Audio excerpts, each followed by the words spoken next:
Hello everyone and welcome to the class for foundation engineering.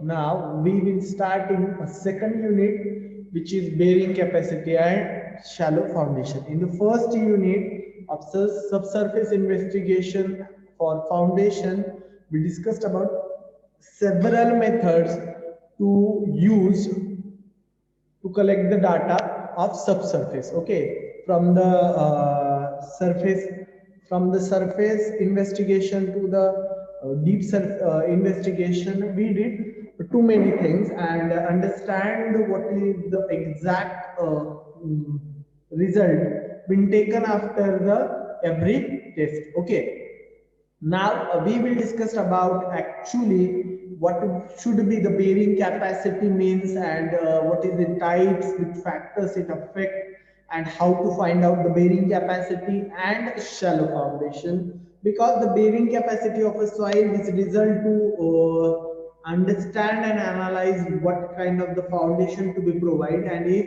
there is a much higher bearing capacity is required for the shallow foundation as compared to the deep foundation. So it is a shallow foundation itself is the economical thing to be provide and the safest way to provide the foundation when there is availability of bearing capacity of particular ground. Okay, so without wasting much time, we will start the session. Okay, so what is mean by bearing capacity? So bearing capacity in the general, it is the load carrying capacity of a particular ground. Okay, so the bearing capacity is the load carrying capacity, such as the in a structure, we calculate the capacity or load carrying capacity of a particular beam, column, or any structural member, such as soil or ground has itself having some capacity to bear the load which is coming from the superstructure to the substructure and from the substructure to the ground, so that the bearing capacity is the maximum intensity of a pressure that a finite load area can carry before underlying the material facing shear. So here one thing is must be understand that the finite loaded area.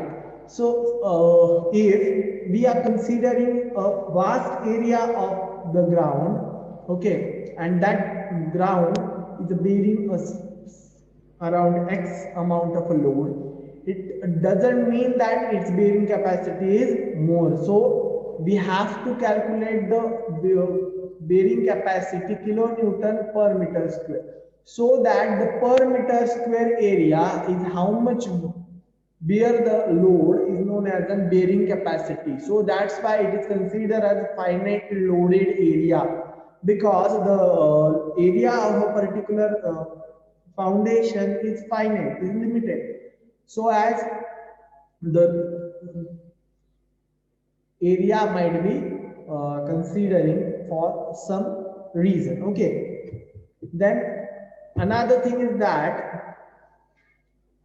before underlying material fails in shear. So before failing, it must be considered as bearing capacity. After, if it fails at the if it fails at the 100 kilonewton per meter square, and we are considering, and even though we are considering this as the bearing capacity, we cannot consider it as bearing capacity. We have to consider lower to this value, because at that value it's considered as failing value. So the bearing capacity of soil will be below this particular value. So underlying material fails in a shear. Okay, shear. Criteria for determination of a bearing capacity of foundation based on the requirement for stability of foundation. Okay, criteria for determination of bearing capacity of a foundation based on requirement of for stability of the foundation. So first of all, we must to understand that the bearing capacity is not only required for the safety, it is also required for the stability purpose also. Okay, so whenever we are considering the bearing capacity of a particular foundation or the soil, we understand that it is also required for the stability of foundation.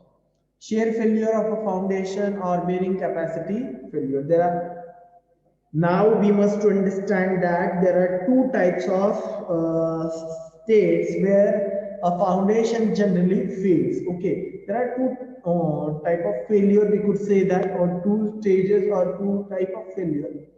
So first one is the shear failure of foundation or bearing capacity failure. This sometimes called shall not occur. Okay, so it must not to be occurred. This associated with the plastic flow of the soil material underneath the foundation and lateral expulsion of a soil from the underneath and footing of the foundation. Also shear failure of bearing failure of capacity. Okay, so it is generally the failure. Okay, it is generally the failure so that the foundation might be failed. It suddenly goes down. Okay, it suddenly goes down, that the foundation is located at that and the punching shear has happened here and it suddenly goes down. So it is happen because the particular section does not have the sufficient bearing capacity of the soil as compared to the that load which is coming on the particular soil, so that that particular failure cannot be happen. It is not being sick or not being intended to be happen. Okay, or if that kind of a shear failure or bearing failure is happen to any foundation, we cannot repair it easily. Okay, we cannot repair it easily because it happened which with very suddenly, so that the superstructure member could be, so superstructure member could be failed. Okay, are you understanding this, that the superstructure member could be failed? Second is the probable settlement. So that the settlement differential as well as the total of the foundation must be limited to show a safe, tolerable, or acceptable magnitude. In other words, the anticipated settlement under the applied pressure on the foundation should not be detrimental to the stability of structure. Okay, so where now there is a two criteria. That is the first one, as according with the structural subject, that there is two type of criteria. First one is the safety, another is the serviceability. Such as in this situation we are facing a two failure condition, where first one is the safety, that the whole structure been damaged, and second one is the serviceability, where the foundation gets settled. It settle into the two criteria, that it settle in total settlement, that the total foundation or all the foundation beneath the column or beneath the ground gets settled in equal amount. But even it is settled equally, there is some limitation of a value. Okay, there must be limited settlement. Okay, but if the settlement happen differentially, so that if the building is area of a building is huge, and in some area you could see that there is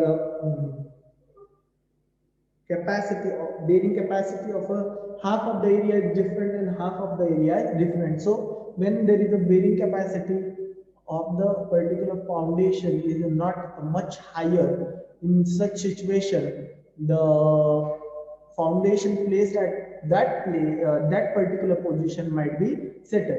So in the whole building or whole structure, some foundations are settled, some foundation does not settled. Okay, so the settled foundation in that situation is known as an differential settlement.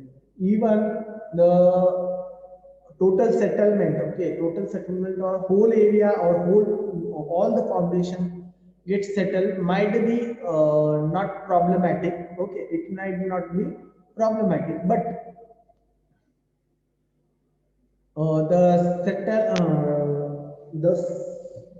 differential settlement get problematic because the structural members are connected to each other, and if some part of the structure gets settled, it means that the crack might be happen arises under the particular structure. Okay, these two criteria known as shear criteria and settlement criteria. Okay, so that the both criteria is known as the shear criteria and settlement criteria. We have to design the foundation or considering the bearing capacity on the basis of these two criteria. Okay, the design value or safe bearing capacity obviously would be smaller than these two values, so that the safer we are in the safer side. Okay.